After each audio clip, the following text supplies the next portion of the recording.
Hello అండి. ఈరోజు ఉసిరికాయలతో మనం ఎప్పుడు చేసుకునే పచ్చడి కాకుండా ఉసిరికాయ తొక్కు పచ్చడి ఎలా చేసుకోవాలనేది నేను వీడియోలో క్లియర్గా చేసి చూపిస్తాను.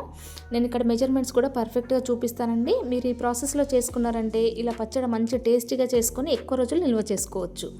ఇది చాలా రుచిగా ఉంటుంది. చూస్తుంటేనే నోరు ఊరిపోతుంది కదా. ఇది వేడివేడి అన్నంలో కనుక ఒక్క ముద్ద వేసుకొని తిన్నారంటే సూపర్గా ఉంటుంది. Welcome to my channel. ముందుగా దీనికోసం నేను ఇక్కడ ఒక పావు కేజీ వరకు మీడియం సైజు, మరి పెద్దగా కాకుండా మరి చిన్నగా కాకుండా మీడియం సైజులో ఉన్న ఉసిరికాయలను తీసుకొని వాటిని వాటర్తో నీట్గా వాష్ చేసి తీసుకున్నాను. ఇలా తీసుకున్న తర్వాత వీటిని దానిపైన ఏమాత్రం తడి లేకుండా ఒక క్లాత్తో ఇలా నీట్గా తుడుచుకోవాలన్నమాట. తడి ఉంటే మనకు పచ్చడి ఎక్కువ రోజులు నిల్వ ఉండదు కదా, కాబట్టి తడి ఏమాత్రం ఉండకుండా తీసుకొని ఒక్కొక్కటిని ఇలా నీట్గా తుడుచుకొని పక్కన పెట్టుకోవాలి. ఇప్పుడు ఉసిరికాయల సీజన్ వచ్చింది కదా, ఇప్పుడు మనం ఉసిరికాయలతో ఇలా డిఫరెంట్గా పచ్చళ్ళ చేసుకొని అది తీసుకున్నామంటే మన హెల్త్కు కూడా చాలా బెనిఫిట్స్ ఉంటాయి అన్నమాట ఉసిరికాయలతో. ఇప్పుడు ఇలా మనం అంతా కూడా తడి లేకుండా తుడుచుకున్న తర్వాత వీటిని ఇలా ముక్కలుగా కట్ చేసి తీసుకోవాలి. ఇలా అన్ని ఉసిరికాయలను ముక్కలుగా కట్ చేసి తీసుకున్న తర్వాత వీటన్నిటిని కూడా ఒక మిక్సీ జార్లోకి తీసుకొని కోర్సులా బ్లెండ్ చేసుకోవాలన్నమాట. మనం తురుము తీసుకున్నా పర్లేదు, లేదు అంటే ఇలా మిక్సీ జార్లో వేసుకొని కాస్త కోర్సుగా ఇలా బ్లెండ్ చేసుకున్నా సరిపోతుంది. చూసారా, ఇక్కడ మనకి మరీ మెత్తగా కాకుండా ఇలా వచ్చేసింది కదా.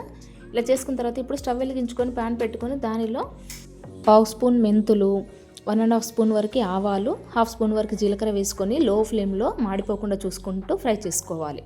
ఇలా 1 మినిట్లో అది ఫ్రై అయిపోతాయి కదా తొందరగానే. ఫ్రై అయిపోయిన తర్వాత వాటిని ఒక ప్లేట్లోకి తీసుకొని పూర్తిగా చల్లారనివ్వాలి. ఇవి పూర్తిగా చల్లారిన తర్వాత మాత్రమే ఒక మిక్సీ జార్లోకి తీసుకొని మెత్తని పౌడర్లా చేసి పక్కన పెట్టుకోవాలి.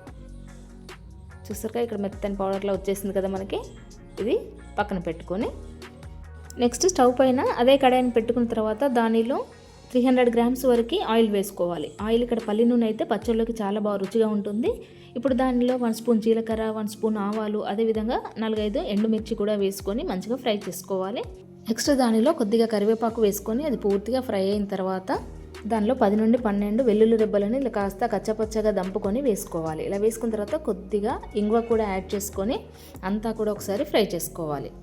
మనం ఇంతకుముందు మిక్సీ పట్టుకొని పెట్టుకున్న ఉసిరికాయ తురుము ఉంది కదా, దాన్ని ఆయిల్లో యాడ్ చేసుకొని మంచిగా ఫ్రై చేసుకోవాలి. 1-2 మినిట్స్ ఫ్రై చేస్తే సరిపోతుంది. దానిలో కాస్త పచ్చిదనం పోయి అది మంచి కమ్మటి వాసన వస్తుంది కదా, ఆలోగా మనం స్టవ్ ఆఫ్ చేసుకొని తీసి పక్కన పెట్టుకోవాలి. దీన్ని పూర్తిగా చల్లారనివ్వాలి. ఇది పూర్తిగా చల్లారిన తర్వాత పావు స్పూన్ పసుపు, అదేవిధంగా 1/3 కప్పు కారం తీసుకోవాలి. ఇక్కడ చూసారా, 1/2 కప్ కంటే ఎక్కువ ఉంది కదా.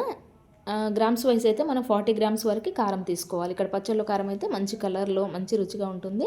ఇలా తీసుకున్న తర్వాత 1/2 కప్ కంటే తక్కువగానే కాస్త ఉప్పు తీసుకోవాలి. అంటే 30 గ్రామ్స్ వరకు తీసుకుంటే సరిపోతుంది. అదేవిధంగా మనం ఇంతకుముందు గ్రైండ్ చేసి పెట్టుకున్న మెంతి పొడి ఉంది కదా, అది కూడా యాడ్ చేసుకొని వీటన్నిటిని కూడా బాగా కలుపుకోవాలి. ఈ ఉసిరి తురుములో ఇవన్నీ కారము, ఉప్పు, మెంతిపొడి అంతా కలిసినట్టుగా కలుపుకున్న తర్వాత ఇప్పుడు దానిలో 2 నిమ్మకాయలని ఇలా రసం తీసుకొని వేసుకోవాలి. నిమ్మకాయ రసం వేయడం వల్ల కూడా పచ్చడి మంచి టేస్ట్ అనేది వస్తుంది. ఇలా అంతా తీసుకున్న తర్వాత మనం ఇప్పుడు దీన్ని ఒక బౌల్లోకి తీసుకొని అంతా కూడా ఒకసారి మిక్స్ చేసుకొని మూత పెట్టి 2-3 రోజుల వరకు ఊరనివ్వాలి. మధ్య మధ్యలో ఒక రోజు కలుపుకుంటూ 3 రోజుల తర్వాత మనం పచ్చడి అంతా కూడా ఒకసారి కలుపుకున్నామంటే చూసారుగా ఆయిల్ అంతా ఇలా పైకి వచ్చింది కదా. మీకు ఈ టైంలో కాస్త ఉప్పు కానీ ఆయిల్ కానీ తక్కువ అనిపిస్తే ఈ టైంలో వేసుకొని మళ్ళీ ఒకసారి అంతా కలుపుకోవచ్చు.